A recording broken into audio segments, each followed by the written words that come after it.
Sage Wanderer here, and welcome to Coffee Talk! Today, we're talking about the antediluvian world. Don't. A quick reminder, Coffee Talk are for theories and things that I find interesting but don't necessarily believe in, so I need a little coffee to swallow them. This one falls more in the category of what I believe, but it's all conjecture. Yeah, you might need the coffee. I might need it a little bit. Some of this stuff is so unbelievable. So what we're talking about is, what did the antediluvian or the pre-flood world actually look like? Well, you can look at movies like Jurassic Park if you want to know what the wildlife was like. It was wild before the flood. Now, evolutionists and mainstream scientists will try to convince you that millions of years separated the dinosaurs from the humans and that humans never coexisted with dinosaurs. And for that, I would say, bah humbug. This is the part that I don't need to have coffee to swallow. And for me, it all boils down to some evidence that was discovered in the Paluxy River near a town named Glen Rose, Texas. Glen Rose, Texas has a Texas state park there called Dinosaur Valley State Park. And what they exhibit there are footprints that were found in the limestone bedrock of the Paluxy River. And I'm from that part of Texas. I lived nearby for a very long time.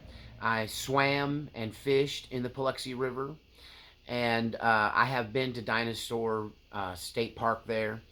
And not only that, there's another nearby site to see called the Creation's Evidence Museum. This was founded by a man named Carl Baugh, a doctor, a paleontologist, a former paleontologist, part of the group of people who discovered these dinosaur footprints. And what he discovered there changed his life and the direction of it forever. Don't. When Dr. Carl Baugh found these footprints, these dinosaur footprints, and the other much lesser known discovery found there, he was not a believer in God. He believed in science and evolution. And he would go out to live the last days of his life as a bona fide preacher of creation evidence. His museum is still there. It's been upgraded, and you can visit it there and see all this amazing proof of the Great Flood for yourself. Now, what he found there was in the fossil record, in the same layer of limestone rock where the dinosaur footprints were found, he found human footprints.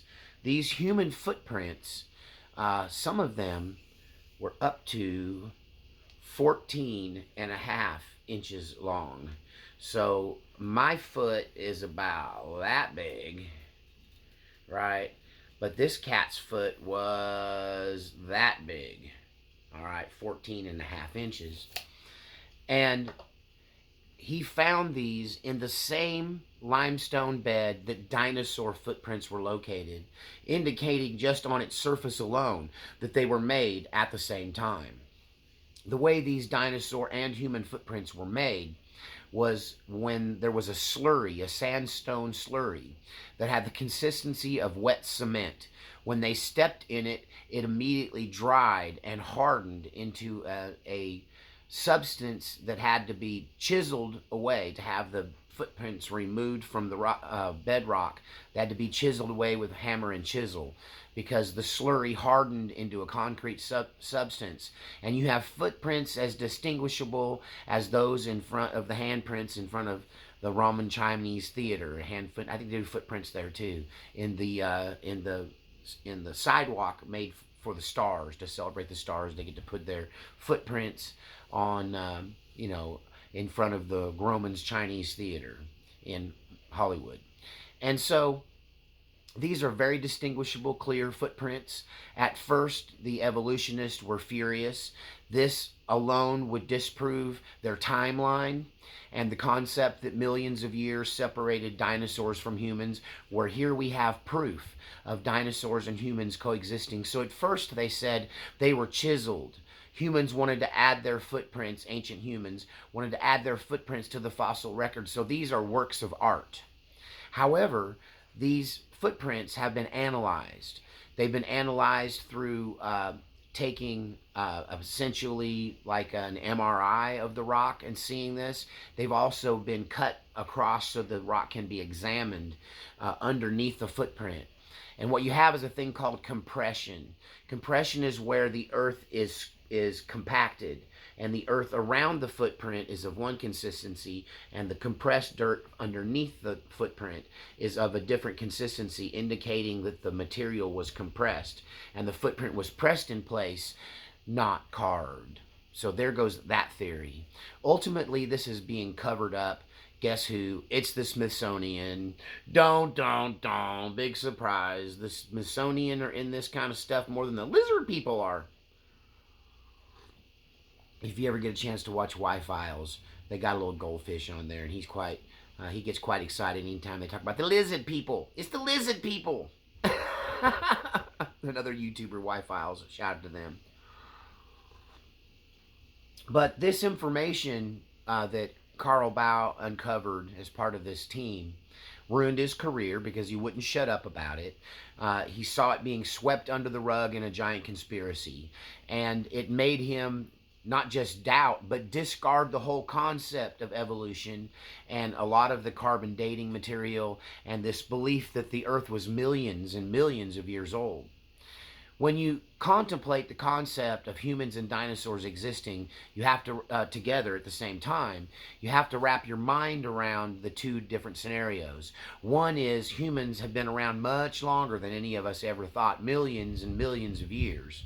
Or their timelines all whack, and dinosaurs existed up to, say, the Great Flood, which is conceived to be somewhere between 6,000 and 10,000 years ago.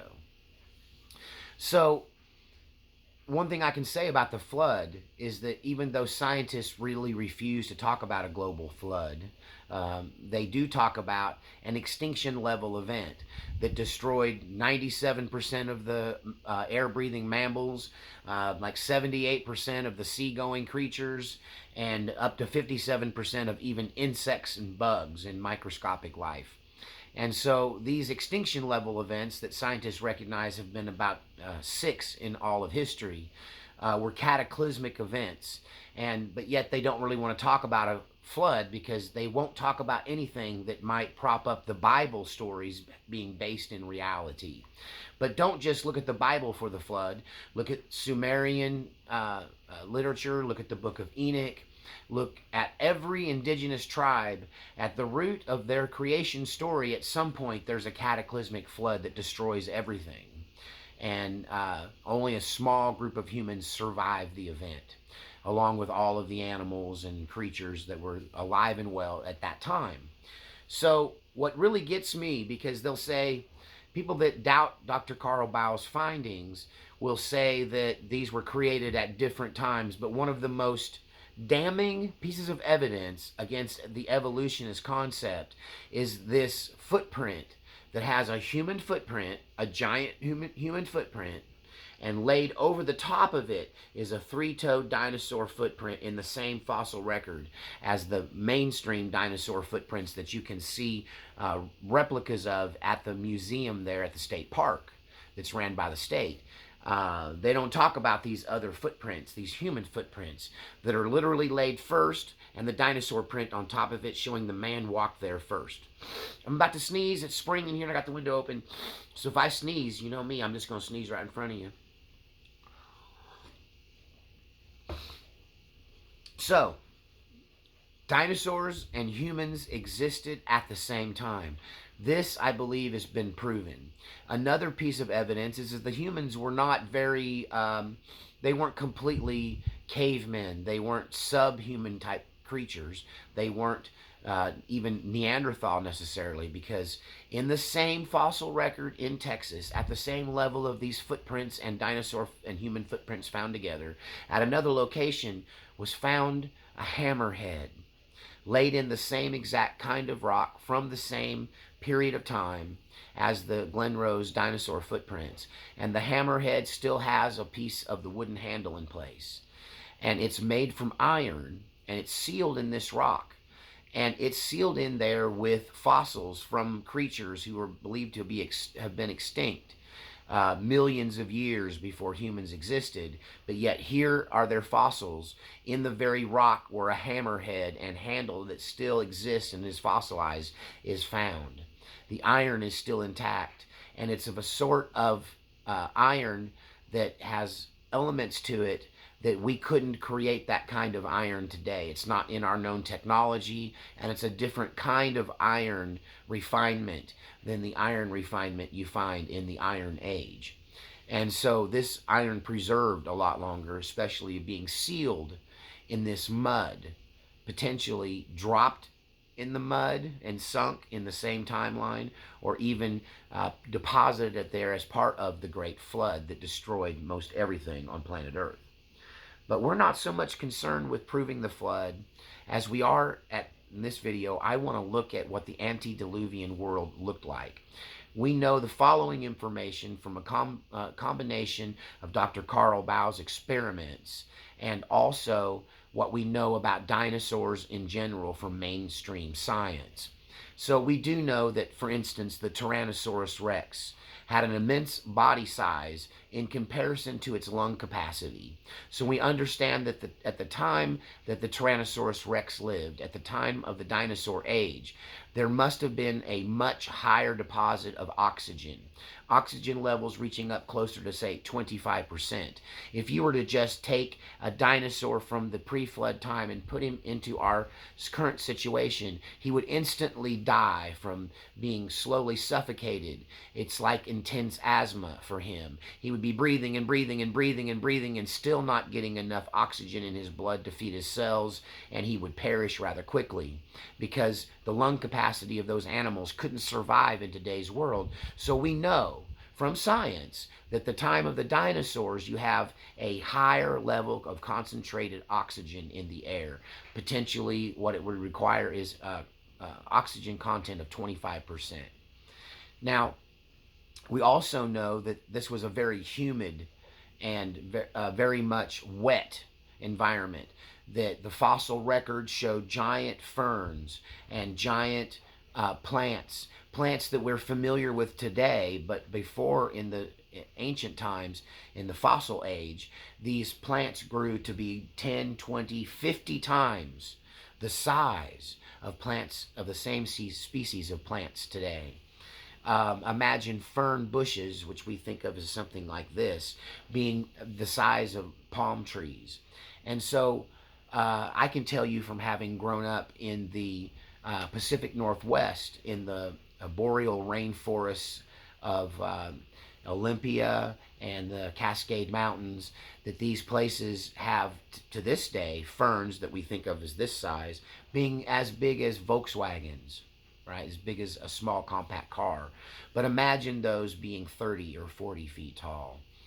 And one of my most famous videos, I talk about the giant trees that were there. Trees that are now stumps, presumably. And this is a point of argument with geologists who say these are old volcanic tubes, and the subsoil has been eroded away, leaving just the volcanic rock that led up to the caldera. But to most people, these things look like tree stumps. That these mesas, like Devil's Rock, look like tree stumps sawn off flat of giant, enormous trees. In that video, I also talked about the island of Cyprus being one of these, and that the cedars of Lebanon are part of a mythical belief that trees were once as huge, huge beyond imagination, mountain-sized stumps that would have been supporting trees that were hundreds or even thousands feet high. That seems crazy to most of us in the modern world, but even 125 years ago, we were still harvesting trees that had that were 20, 30, or even 40 feet wide at their trunks. So pre-flood, we had giant vegetation. This has been proven through science. Whether or not you believe that the mesas around the world, the flat top mountains around the world, are tree stumps or not, I will tell you we do know that vegetation and flowers were of immense size, and so was the fruit. And this kind of brings me to the movie Avatar. Forget about the pseudo religious undertones. Forget about the underlying cultural statement of the attacking invaders of an indigenous society. But just look at the imagery, the immense imagery of the plants, animals, and the beautiful landscape of this made up planet that the people, that the Avatar, I forget what they call the Indian race of blue skinned, tailed, monkey almost like, but highly intelligent hunter gatherers who live in these giant trees in the movie Avatar. And I find that to be one of those situations where they're sharing with us what they already know. You know, I don't believe science didn't look down this road. I believe they looked down this road and found God.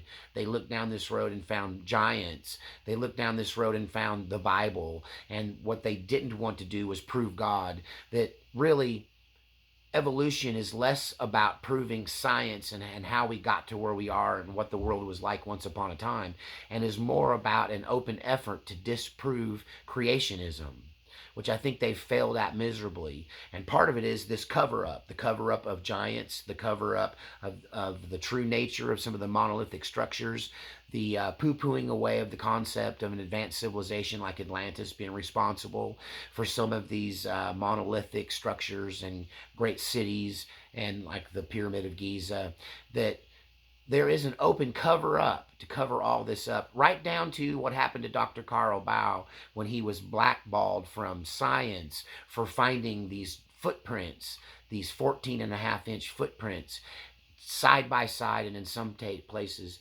overlapped with dinosaur footprints, and even finding fossilized tools of the creatures and the humans that lived that time. I should say of the humans that lived in that day. So what did it look like? It was lush. And Dr. Carl Baugh unlocks the science of this. And it has to do with a thing called the water. We call it the water canopy. There's another name for it. But once upon a time, the earth was encapsulated in clouds. That whatever caused the great flood, potentially an asteroid or comet strike, also set the world tilted on its axis. Before the flood, the earth was not tilted on its axis. It didn't warble, but it turned in a straight way. So there was no seasons. The seasons happened because the earth is out of kilter and it warbles back and forth. And as it travels around the sun, because it's slanted now. But once upon a time, it was more squared away and aligned with the sun. And this water canopy, this ozone layer on steroids, encapsulated the earth, causing the temperature to be constant, causing there to never be any weather nor any wind. And there was not any rain, there wasn't any wind, and you didn't have to worry about things like sunburn because there was plenty of light, but it was diffused through the water vapor. And this water vapor canopy that encompassed the earth filtered out the UV rays and caused everything to live longer. This explains the Old Testament length of lives recorded in the ancient record, where people lived to be 700 to 900 years old. This is what happens when you do not have the UV rays cooking you to death. This is what happens when we don't have to deal with extreme temperatures and weather. This is what happens when you have a high humidity and a high oxygen content to the air. Things grow bigger. It also has to do with the barometric pressure. The barometric pressure was, so what I'm looking for, basically, I hate to use that word, it was approximately double what it is now. And so Dr. Baugh took this knowledge and he coupled it with what we know in modern science. And we have a thing in modern science used by athletes today to overcome injuries. It's called a hyperbaric chamber. It's a chamber where the oxygen level is increased and the barometric pressure is doubled. In that environment, you can take an injured person and they will heal at 2 to 3 times the rate. It regenerates cells to be in that environment. And Dr. Carl Baugh, along with some other scientists, have grown some fruit and plants of immense size inside these hyperbaric chambers using artificial light, filtered with the proper UV rating, and in this barometric pressure chamber with increased oxygen, you can grow tomatoes the size of basketballs, and they don't live and die in 1 year. They live year after year for 15 or 20 years. It extends the life of everything. That, if you recall, back in 1987, there was a little girl named Baby Jessica who fell down a well, fell down a pipe, like a 12-inch pipe. And it was a 57-hour ordeal where they had to get her out. It went on. It was a huge news story, and everybody was praying for Baby Jessica. When they got her out, they thought they were going to have to amputate one of her legs, which had not been receiving blood flow in the 57 hours she'd been twisted up inside of this well.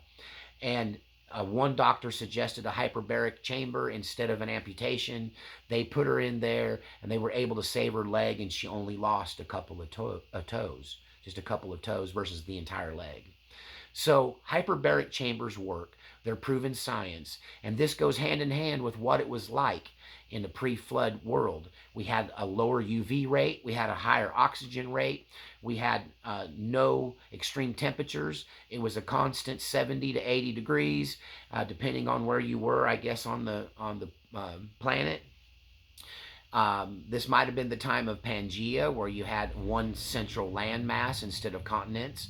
That may have been also a result of this huge cataclysmic event that could have caused a pole reversal, which has its own destructive forces. And maybe it was the pole reversal that caused the water canopy to collapse and the fountains of the deep to explode upwards and the water in the atmosphere to fall down. When you have a huge amount of water from the Earth's surface being suspended in this canopy, you also have a lot more land mass. So there was much more Earth and a lot less water, because water was being held in the atmosphere of the Earth. But a comet blistering through this, whether it hit the Earth or not, or a massive asteroid impact, could have caused a collapse of the water canopy. So imagine, if you will, a world where everything is huge, where trees go up into the atmosphere and they produce nuts the size of basketballs, and apples the size of beach balls, and oranges bigger than your head. Can you imagine a world with 3-foot long bananas? Right? All of these tropical plants producing all of their fruit, giant berries. And it was a place much like described in the Garden of Eden. In fact, one would argue that the atmosphere of the world prior to the flood was in fact Garden of Eden all over the world. And that potentially we lived in these giant trees. Potentially we found everything we needed just from a small area. There was no need to be nomadic. There was no need to travel. There was no need to relocate. And your main concern would be escaping these predatory dinosaurs, who are also huge because of the extra oxygen and the double of the barometric pressure. And these huge dinosaurs were probably a great deal of them predatory. And, you know, this environment solves a lot of the mysteries about dinosaurs. I think it's a plesiosaurus. Is it plesiosaurus? That might be the water one. It's the giant Brontosaurus kind of creature that they say had to eat 1,000 pounds of foliage a day just to survive and maintain its body. But I would argue that the earth at that time was much more fertile, and the vegetation it produced much higher in protein, much higher in nutrients, and therefore they didn't have to eat as much, but they had to eat still a lot. But that was another thing that contributed to higher, bigger size in humans and animals, was that the food that we ate was higher in nutrients. Part of that has to do with the soil. The soil, first of all, being underneath the canopy of trees, and underneath the water canopy as well, you had all this deteriorating foliage, this natural foliage that would fall, that caused the earth to be very rich in nitrogen and certain minerals. And that one of the things that happened with the flood, when you put all this seawater over the earth, is that much of the nutrients were stripped out of the topsoil during that as well. So when we came back after the flood, everything was smaller because of the loss of the barometric pressure, because of the thinner air, because the earth had been washed so the nutrients weren't there to support it. And that there's mineral experiments to this day that can cause huge growth in plants by putting the right minerals in the soil that you grow them in. So all this adds up to a lush world, a world that looks like the jungle, a world that looks like the Pacific Northwest on steroids, a world where trees are immense, and there's no wind, there's no rain, just a constant steady mist, a fog that falls on the earth at night and retreats in the morning. And it waters everything. So it's the perfect conditions for life. Humans would live to be nearly 1,000 years old in this environment. They would grow to be between 8 and 12 feet tall. 14 and a half foot, 14 and a half inch footprints seems about right. Okay. And we were there, probably more than likely, the indigenous peoples, the ones that didn't cross up with the aliens, that weren't involved in the Atlantis culture. Your average human that lived in the wilderness or in the rural landscapes probably more than likely lived in these giant trees, just like Avatar. And these giant trees were their shelter, their food supply, their fuel supply. Everything they needed could be found potentially in just one fruiting tree. And because there are no seasons, it was continual fruiting and flowering and regeneration. There wasn't a season. It was planting, harvest, and cultivation season year round. It was going on continuously instead of a seasonal cycle. So the food production was so readily available that you were never undernourished. There was no hunger. There was no sickness because there was no deterioration of the cells through the UV destruction. And this environment was in so many ways ideal for all life. And it's amazing to sit and think what the world was like before the flood. Forget about Atlantis and its advanced technology, its deal with the devil that it made to gain this technology, and just think about what it was like in everyday life. Flowers, daisies as big as beach umbrellas, right? Can you imagine that? Roses, the size with the heads the size of a backpack, right? Can you imagine then too that there was a spiritual depth that people possessed back then? They could communicate more easily with God. There's even some theories that talk about how this canopy, this water canopy that protected the earth, also acted as some kind of spiritual antenna, allowing us to more easily communicate in the spirit realm. That these people were said to be able to speak to animals and them understand them. That they could command animals, that they had control over animals. I talked about this before. Some say they rode on dinosaurs and dragons. Imagine a dinosaur 10 times the size of an elephant, and you're riding on it to get from one place to the other because you told him you needed a ride. The pre-Diluvian, antediluvian world, the pre-flood world, was so magnificent, so amazing, so alien to the planet we're left with in the aftermath of the disaster that it's hard for the modern human mind to imagine. And I think the people at Avatar did a pretty good job of showing you a glimpse of what that might have looked like. Right down to the skin tone of the humans, who might have been blue because they were not being exposed to UV. And they were very pale. And they were protected from the UV, protected from the weather, and in constant shade from the giant trees. And in the movie, Avatar, they talk about how the trees are all connected and communicate with one another. And if you haven't seen Why Did the Giants Cut Down All the Big Trees? a video. In that, I talk about the rhythm of life, a sound that to this day every tree makes. And when you speed it up, it's a rhythm. And the rhythm is the rhythm of every indigenous drum beat. Doesn't matter if it's from the Appalachian Mountains and it's a mandolin pattern, or it's from a tribal dance in that is nothing but drums. That rhythm, the rhythm of life, persists. And is it a form of Morse code? Is it a message that the surviving trees are trying to tell us about this ancient catastrophe? What was it like to live in those days? Is that what it will be like in the next life? Is the millennial reign mentioned in the Bible actually a look into the future where the earth's water canopy is restored and life is restored? You know, I always pray that paradise be restored in this world, that we be brought back to that communication that we had with God in the Garden of Eden, that we once again live in a world of peace, love, caring, and plenty. And I pray that for you today.